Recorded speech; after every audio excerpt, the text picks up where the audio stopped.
Boa noite, amados irmãos, tudo bem com vocês? Sejam bem-vindos a mais um culto de quinta-feira. Estamos nos nossos lares, mas estamos em comunhão, em oração, em amor um com os outros. Então eu estou aqui hoje para compartilhar com vocês um pouco mais sobre a palavra de Deus, assim como os nossos irmãos têm vindo fazendo de maneira excelente, com muito amor nas nossas vidas. Hoje chegou a minha vez de compartilhar algo com vocês. Estou um pouco diferente aí, barba, um pouco de cabelo, uma brincadeira minha aqui em casa em relação à quarentena. Enquanto isso não acabar, eu não vou cortar o cabelo que me resta aqui, nem a minha barba. Então, além disso, também estou aproveitando esse tempo realmente para ter tempo com Deus. Nós sempre reclamamos muito da falta de tempo e creio que não só com a minha vida, mas com a vida de vocês também, nós temos aprendido a ver o tempo de uma maneira diferente. Então, creio que chega em momentos do dia em que você olha e fez várias coisas e ainda são 2, 3 horas da tarde, você percebe que tem tempo para você fazer N outras coisas. Espero que vocês estejam encaixando nesse tempo a leitura de um bom livro, a palavra de Deus, a oração, escutar louvores, porque isso edifica as nossas vidas. E nessa noite eu quero trazer uma mensagem que tem como título: Só Deus pode vencer essa batalha que nós temos vivido nos dias de hoje. Recapitulando o que os nossos irmãos falaram nos últimos dias aqui, falamos sobre a confiança em Deus, o pastor Carlos falou sobre o poder da unção, a Priscila e o Fabrício falaram sobre o fim dos tempos, sobre essa mensagem que é dura do fim, que apesar de termos que pregar o amor, a salvação, também existe o alerta de que o fim está próximo e existem os sinais do final dos tempos. A pastora Sandra falando sobre medo, o Fabrício falando sobre medo. Então, nós temos N mensagens aqui. E todas elas nos arremetem à mesma coisa: a confiança em Deus. Se o fim está próximo, amados, amém, estaremos juntos de nosso Pai, confiamos que Ele sabe o tempo certo de tudo. Não devemos ter medo porque confiamos no nosso Deus. E hoje eu quero trazer mais uma vez algo que firme isso em seu coração. O mais importante de tudo nesses dias é que nós não venhamos a perder a nossa fé. Não tenhamos o que nós temos de mais precioso que a nossa fé, a certeza de que Deus está por nós abalado. E a certeza de que Ele é quem tem lutado, Ele é quem tem guardado e Ele é quem tem protegido as nossas vidas nesses dias. E enquanto eu passeava aqui no condomínio, nas poucas vezes que eu saio de dentro do meu apartamento para dar uma volta com um cachorro, pasmem vocês, agora a gente tem um cachorro aqui em casa, eu estava pensando um pouco sobre Gideão. Então, Gideão é aquela história que todo mundo conhece, recentemente foi tratada no nosso celulão de quinta-feira. E Gideão era quem? Gideão era um cara normal, ele era um agricultor, e ele viveu um tempo muito triste, talvez tão triste quanto os dias que nós vivemos hoje, que era um tempo onde o povo de Israel estava sendo assolado pelos midianitas. Midianitas eram como uma praga, como gafanhotos, eles eram em grandes números, eles destruíam tudo, eles comiam tudo, eles acabavam com tudo, matavam.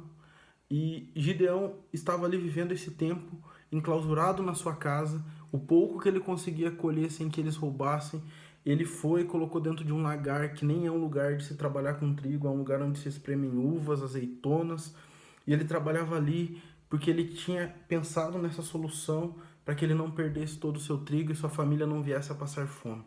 E muitos de nós hoje estamos vivendo trancados dentro de suas casas, com álcool em gel, detergente, desinfetante, tentando cuidar das nossas famílias, para que as nossas famílias não percam o que nós temos hoje, que é a nossa saúde. Mas assim como o Gideão, nós estamos aplicados nisso. Se nos pedem para ficar em casa, nós ficamos em casa, evita de sair na rua, fazemos todas as medidas possíveis. E isso é válido, irmão, continue se cuidando. Gideão era prudente, ele estava ali na sua casa com prudência. Ele era fiel, ele entendia de Deus e ele estava com prudência dentro da sua casa, fazendo num lugar adaptado para que a sua família pudesse comer. E de igual maneira nós estamos fazendo para cuidar da nossa saúde, é só o lado da prudência. Mas a nossa prudência também não invalida o que Deus faz. E o que eu quero trazer hoje é o seguinte: Gideão, em um determinado dia, estava sentado embaixo de uma árvore e aparece um anjo para ele. Vocês conhecem a história. E é esse o texto-chave de hoje. Gostaria que vocês abrissem a Bíblia de vocês em Juízes 6, A gente vai ler do versículo 12 ao versículo 16. Amém? Então o anjo do Senhor lhe apareceu e lhe disse: O Senhor é contigo, varão valoroso. Mas Gideão lhe respondeu: Ai, Senhor meu, se o Senhor é conosco, por que tudo isso nos sobreveio? E que é feito de todas as suas maravilhas que nossos pais nos contaram, dizendo: Não nos fez o Senhor subir do Egito? Porém, agora o Senhor nos desamparou e nos deu na mão dos medianitas. Então o Senhor olhou para ele e disse: Vai nesta tua força e livrarás a Israel da mão dos medianitas. Porventura não te enviei eu? E ele lhe disse: Ai, Senhor meu, com que livrarei a Israel? Eis que a minha família é a mais pobre em Manassés, e eu, o menor da casa de meu pai. E o Senhor lhe disse: Porquanto eu hei de ser contigo, tu ferirás os medianitas como se fossem um só homem. Amados, esse pequeno trecho descreve de maneira perfeita o que vivemos. São dias em que nós estamos aqui dentro das nossas casas, às vezes afastados da comunhão com os irmãos, tem um vídeo, tem um louvor, tem várias coisas, mas é um momento propício para quê? Para que o inimigo venha e tente fazer você pensar que tudo que você já ouviu sobre Deus era mentira. O Deus que abriu o mar, se Deus abriu o mar, por que agora ele não pode acabar com esse vírus? Se Deus fez o livramento, se Deus derrubou as muralhas, se Deus cuidou do povo, se Deus já fez tantos milagres, se Jesus morreu na cruz por mim, se já ressuscitaram mortos, por que Deus não acaba com esse vírus? Foi isso que Gideão fez ali. Ele, sem duvidar, lançou uma pergunta: Pô, anjo, o que está acontecendo? Cadê o Deus que os meus pais falavam? Os nossos pais falaram? E às vezes nós, se não nos cuidarmos, nos pegamos de igual maneira, fazendo as mesmas perguntas para Deus. Deus, por que você está permitindo isso? Só que Deus segue falando: Gideão, eu estou te enviando na tua força. Pera aí, na minha força? Deus está falando para mim que está me enviando na minha força, mas eu não tenho força nenhuma. Exato, irmão. Deus estava falando para Gideão, desculpa, a Giovana já me corrigiu aqui. Para Gideão, Deus estava falando para Gideão: a tua força. Qual era a força de Gideão? Nenhuma. Gideão não tinha força. E era por isso que Deus estava enviando ele. Porque Deus segue falando com ele através do anjo e vai lá e fala para ele o seguinte: E o Senhor lhe disse: Porquanto eu hei de ser contigo. Deus estava dizendo para Gideão: Gideão, eu estou indo com você. É a minha força em você que vencerá essa batalha, não a sua força. Porque o próprio Gideão já havia falado: a minha família é a mais pobre e eu sou o menor da casa do meu pai. Eu não tenho nada. Então ele, nesse momento, ele faz uma das coisas que faz com que o poder de Deus venha sobre as nossas vidas. É dizer o quanto você não pode fazer as coisas. O que eu e você, além de nos prevenirmos, podemos fazer para vencer esse vírus que está aí no mundo? Nada. Nós não temos força para isso. E é nesse momento, quando você nas suas orações declara que Deus, eu estou passando por tudo isso e eu não tenho força alguma, que Deus vem sobre a sua vida com a força dele e o poder dele, assim como na vida de Gideão, e garante a vitória. Porque ele está à frente dessa batalha. E esse é o título da pregação de hoje. Só Deus pode vencer essa batalha. E esse texto todo, essa frase, resume o que aconteceu no restante da história de Gideão. E resume o que acontece na nossa história. Vocês lembram o que a Sandra fez? Lá no primeiro vídeo que nós divulgamos por aqui, ela nos desafiou à oração. Naquele dia, a Sandra, nossa querida pastora, estava sendo o anjo de Deus falando com a sua vida, assim como o anjo falou com a vida de Gideão.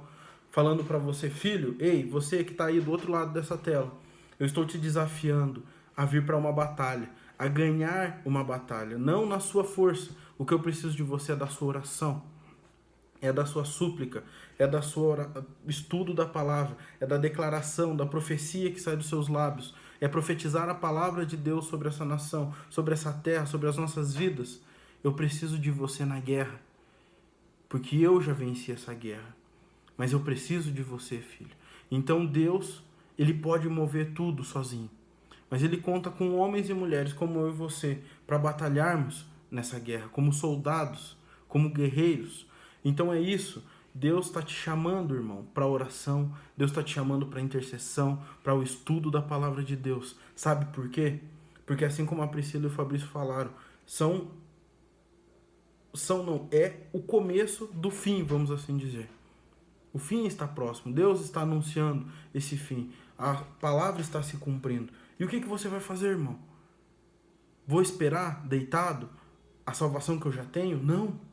Eu vou seguir pregando o evangelho, eu vou seguir orando, eu vou seguir cantando as minhas canções, eu vou seguir sendo quem Deus me chamou para ser. Um pastor, um pregador da palavra dele, de qual seja a forma, seja nas redes sociais, seja na rua, seja na igreja, você vai despejar a palavra de Deus. E tem mais algo incrível da história de Gideão, que quando eles vencem a batalha, Deus, beleza, vencemos a batalha, Deus venceu a batalha, porque numa estratégia maravilhosa, eles com o som assustaram todos aqueles homens, os medianitas, que eram um número muito maior, eles apenas com 300, e o povo sai dali, e a vitória vem, e Gideão termina a sua vida, ele dá umas tropeçadas no finalmente da sua vida ali, e acontece algo que nós também devemos preparar o nosso coração para que aconteça. Está lá no capítulo 8, do versículo 33 ao 35, está escrito assim: E sucedeu que, quando Gideão faleceu, os filhos de Israel se tornaram e se prostituíram após os Balaíns, e puseram a Baal-Berite por Deus.